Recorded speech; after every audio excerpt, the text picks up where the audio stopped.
Wir stellen euch heute Canons neuestes Mitglied der Cinema EOS Familie vor, DC50. Wenn ihr maximale Bildqualität, professionelle Audio und wirkliche Flexibilität in einem minimalen Setup wollt, bleibt dran, das hier könnte die kompakte Cinema-Lösung sein, die euren Workflow spürbar beschleunigt. OpenGate, 4K 60p ohne Crop und interne RAW-Aufzeichnung, das sind Funktionen, von denen Sony-Nutzer aktuell nur träumen können. Warum Canon in Sachen Video hier jetzt die Überholspur nimmt und ob die C50 hält, was der erste Blick auf die Specs verspricht, klären wir in diesem Video.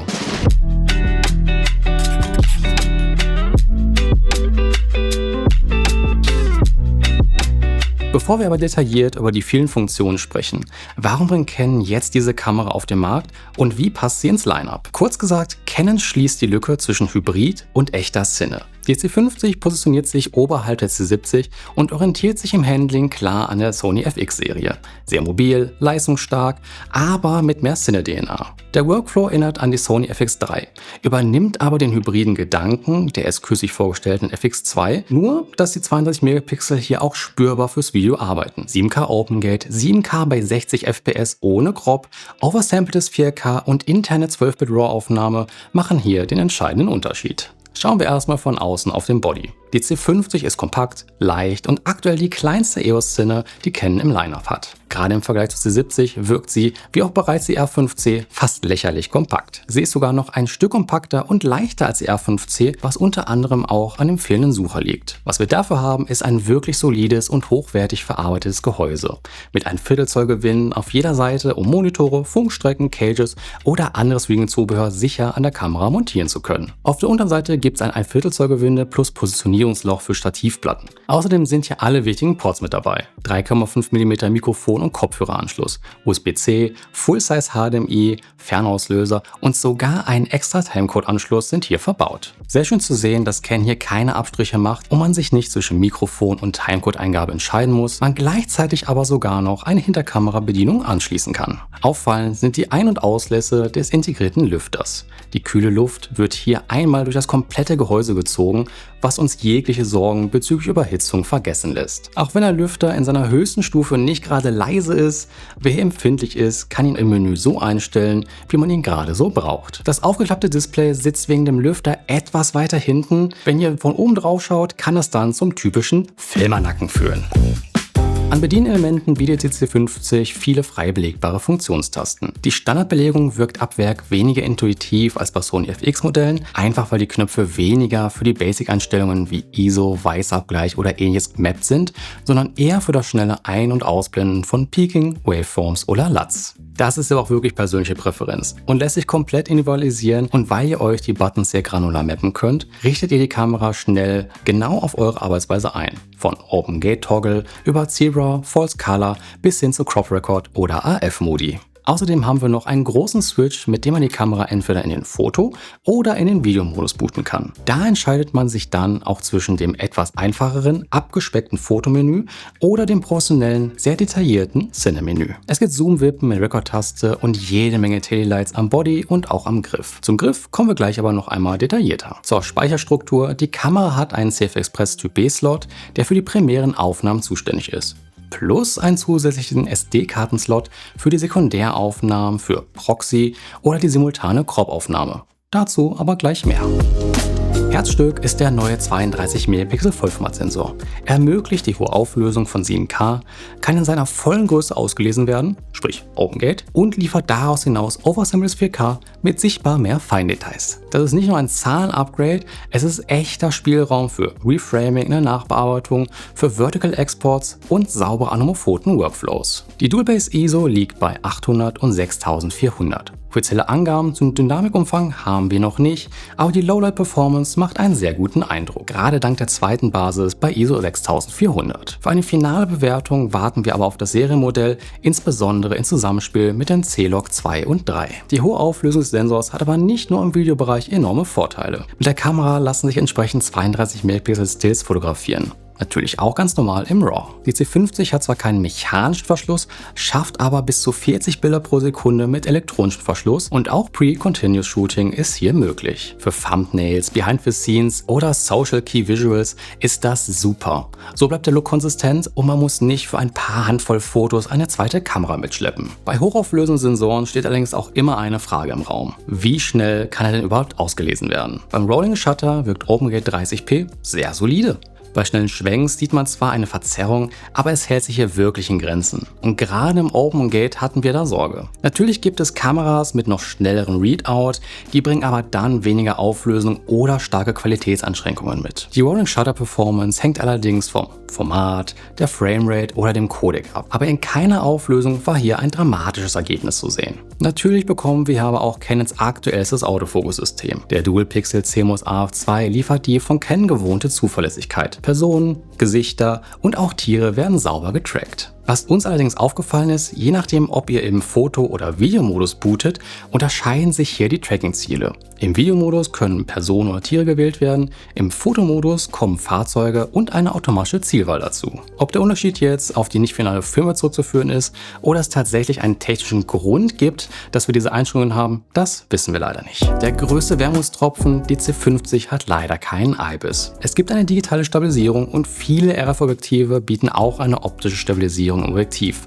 Aber bestimmte Achsen bekommt halt nun mal nur ein Sensorstabi in den Griff. Für Run and Gun empfehlen wir deswegen entweder stabilisierte Objektive oder man muss dann halt doch mal den Gimbal zur Hand nehmen. Aber werfen wir noch mal einen genaueren Blick auf die Möglichkeiten, die wir in Sachen Aufnahmeformate und Codecs haben, denn hier sieht man, dass die C50 wirklich aus der Cinema-Sichtweise entwickelt wurde. Wenn man Schritt für Schritt durchgeht, kann man zuerst das Sensorformat wählen, in dem man aufzeichnen möchte. Hier kann man also zwischen 3:2 OpenGate, sprich dem vollen Sensor, dem normalen 16:9 Vollformat, Super 35 oder Super 16 Ausschnitten wählen. Im zweiten Schritt kann dann das gewünschte Hauptaufnahmeformat, das Aufnahmeziel, die Auflösung, FPS und Bitrate gewählt werden. Hier gibt es in der aktuellen Beta-Firmware noch einige Einschränkungen, die sich aber eventuell noch ändern könnten. Grundsätzlich haben wir aber die Möglichkeit 7K OpenGate im 3:2 Seitenverhältnis in Canon RAW bei maximal 30p, 7K 16:9 ohne Crop mit maximal 60p oder 4K mit 120p ebenfalls ohne Crop aufzuzeichnen. Cinema RAW gibt es in HQ, ST und LT, jeweils 12-Bit. Canon C-Log 2 und 3 sind ebenfalls mit an Bord. In Longop bzw. Intra-Codecs stehen XF-AVC und XF-AVC-S mit 10-Bit 422 zur Verfügung sowie XF-HEVC-S wahlweise in 10-Bit 422 oder 8-Bit 420. 4K mit 120p läuft in Longop. All-Eye ist hier nicht vorgesehen. Für maximale Slow Motion gibt es außerdem noch 2K mit 180p. Wir verlinken euch Canons ausführliches Specsheet aber noch einmal unten in der Videobeschreibung. Wie bereits erwähnt, können wir aber auch zusätzlich noch eine Aufnahme auf die zweite Karte konfigurieren. Die C50 nimmt dann parallel auf die CF Express und SD auf, und zwar mit einem Record-Trigger. Die Idee? Die CF Express-Karte hält eure Masteraufnahme in hoher Qualität. Die SD-Karte zeichnet Proxys oder auch Crops in 9:16 oder 1:1 für Social-Formate auf. Wichtig zum Vorserienstand. Aktuell ist die simultane Crop-Aufnahme nicht verfügbar bei OpenGate und nicht bei 7K 60p. Proxy- und Unteraufnahmen in unterschiedlichen Codecs funktionieren meist, aber speziell bei Crop ist die Kamera noch wählerisch bei der Auflösung, Framerates und Codecs der Hauptaufnahme. Sicher funktioniert 4K mit bis zu 60p in All-Intra als Hauptaufnahme plus gleichzeitig 9:16 oder 1:1 Crop auf die SD-Karte. Das klingt doch erstmal völlig plausibel. Bei OpenGate-Drehs ist das Ziel oft ohnehin in der Postproduktion für verschiedene Formate zu reframe. Entsprechend wäre eine direkte Crop-Aufnahme etwas redundant. Trotzdem hätten wir uns gefreut, direkt einen weniger schweren Codec im 9:16 Crop aufzeichnen zu können, um mit 2 Cuttern an verschiedenen Formaten arbeiten zu können. Vielleicht ja sogar für Socials direkt am Handy.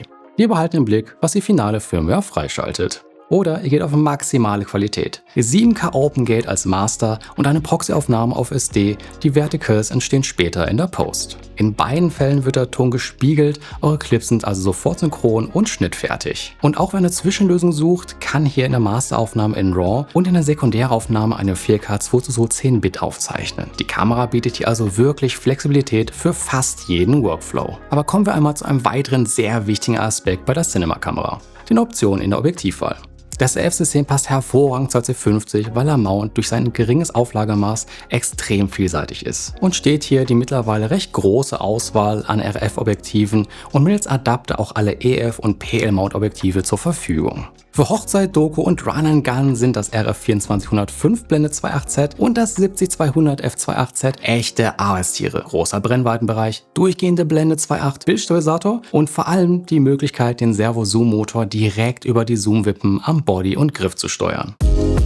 Wer noch mehr Licht braucht oder lieber mit kompakten Festbrennweiten arbeitet, kann aber natürlich auch zur großen Auswahl an kompakten Primes greifen. Gerade Canons hauseigene Primes mit der 1.4er Blende sind hier die perfekte Wahl. Wir haben hier 20, 24, 35, 50 und zusammen heute mit der C50 vorgestellt das neue 85 mm 1.4. Sie teilen sich den gleichen Formfaktor, haben manuelle Blendenringe, extrem geringes Focus Breathing und sind damit perfekt für Video geeignet. Gerade auf das 85er 1.4 haben viele seit langem gewartet und jetzt ist das Prime Kit auch endlich vollzählig. Auch wenn Canon jetzt ein echt gutes und umfangreiches Objektivportfolio hat, stößt es natürlich bei vielen immer noch sauer auf, dass Canon den RF-Mount immer noch für Dritthersteller so versperrt. Gerade für kleinere Budgets könnte es so noch mehr Optionen geben. Falls die RF-Objektive preislich nicht in euer Budget passen, lohnt es sich hier über die Adaptierung von EF- oder PL-Objektiven nachzudenken. Gerade im Cine-Bereich gibt es da echt gute Optionen, wie beispielsweise die Nisi Athena oder Aureus Primes. Wie gesagt, können wir über den abnehmbaren Griff auch die motorisierten Zoom-Linsen ansprechen. Der Griff hat aber noch viel mehr drauf. Der Griff wird nämlich, wie wir es von Sonys FX-Lineup kennen,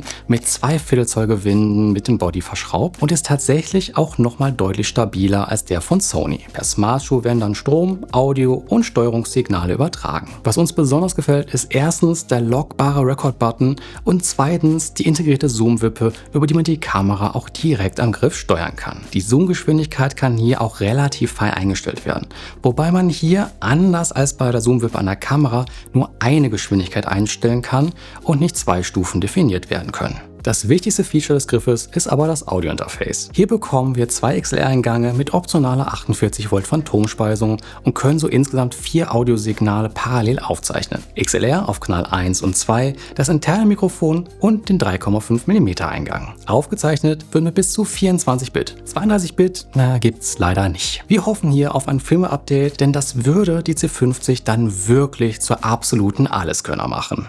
Was uns beim Griff sehr gut gefällt, gleichzeitig aber auch etwas verwirrt, ist die Möglichkeit, die Mikrofonhalterung abschrauben zu können. Zum einen ist der Griff so deutlich einfacher zu transportieren und nimmt im Hardcase weniger Platz weg. Zum anderen braucht man für die Montage einen Schraubendreher und die Schrauben verliert man auch ganz fix. Hat es da wirklich keine bessere Lösung gegeben, Ken? Wieso machst du das mit einem Werkzeug?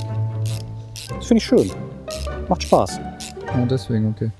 Aber nicht nur die Audioeingabe über den Griff bringt viel Flexibilität, auch das Menü ist hier für die Kameraklasse außergewöhnlich umfangreich. Detaillierte Pegelanzeigen, Limiter, ein Basic-Kompressor mit den Stufen Aus, Gering und Hoch, Dämpfung, Hochpass- und Tiefpassfilter, Referenzlevel und sogar am 3,5 mm Eingang könnt ihr zwischen Mic und Line umschalten. Beim integrierten Mikrofon lässt sich sogar noch die Richt- und Frequenzcharakteristik anpassen. Zusätzlich könnt ihr festlegen, welche Kanäle über Kopfhörer und HDMI ausgegeben werden. Praktisch, wenn ihr im Live-Setting bestimmte Spuren gezielt an den HDMI-Out schicken wollt. Eine ganz wichtige Information haben wir bisher aber noch gar nicht erwähnt. Und zwar den Preis. Die C50 kostet nämlich weniger, als wir anfangs erwartet haben. Mit knapp 3.800 € ist die Kamera preislich wirklich super spannend. Und da ist der Griff inklusive. Klar ist das nicht gerade wenig Geld, aber wir bekommen hier sehr viele und auch professionelle Funktionen und vor allem enorme Flexibilität. Gerade wenn wir mal andere Kameras in den direkten Vergleich stellen. Ein FX3 ist mittlerweile etwas in die Jahre gekommen und ist zwar weiterhin der Lowlight-König, dafür ist man mit dem nativen 4K-Bild auch in Sachen Framing extrem eingeschränkt. Trotzdem ist die FX3 immer noch teuer. Auch die FX2 verfolgt zwar ein ähnliches Konzept wie die C50, die kann aber beispielsweise kein 4K 60 FPS ohne Crop, keine interne RAW-Aufzeichnung, kein OpenGate und der Griff ist nicht im Preis enthalten. Dafür bietet FX2 den Sucher, einen mechanischen Verschluss und IBIS. Die C50 heißt aber auch nicht umsonst so. Canon hat hier eine Cinema EOS entwickelt und das wird an vielen Ecken spürbar. Das Menü und die dahinterliegenden Funktionen sind viel detaillierter und professioneller als das einer FX2. In vielerlei Hinsicht ist das was Positives. Auf der anderen Seite könnte die Kamera auch etwas überwältigend und teils verwirrend sein. Aber was ist eure Meinung zu den beiden Kameras? Wir persönlich schätzen die Flexibilität sehr und das Feedback nach dem Launch der FX2 deutet auch darauf hin, dass die Zielgruppe in dem Preissegment lieber mehr und professionellere Funktionen sucht. Da könnte Canon hier den richtigen Nerv getroffen haben. Gerade für Hochzeiten, Dokus, Run-and-Gun und Indie-Filmer bietet die C50 aktuell mit die größte Flexibilität. Trotzdem hoffen wir auf weniger Einschränkungen, was die Kombination aus Auflösung, Codecs, Framerates und Zweitaufnahme angeht. Wenn ihr Interesse an der C50 habt, dann schaut gerne mal bei uns im Shop vorbei. Die Kamera ist jetzt vorbestellbar und soll im November ausgeliefert werden. Den Link findet ihr unten in der Videobeschreibung. Und wenn ihr da sowieso schon seid, schreibt uns gerne mal eure Meinung zur C50 und der aktuellen Auswahl an kompakten Cine-Kameras auf dem Markt in die Kommentare. Lasst uns auch gerne eine Bewertung da und abonniert den Kanal, wenn ihr nichts weiter verpassen wollt. Ansonsten sehen wir uns beim nächsten Mal wieder. Bis dahin.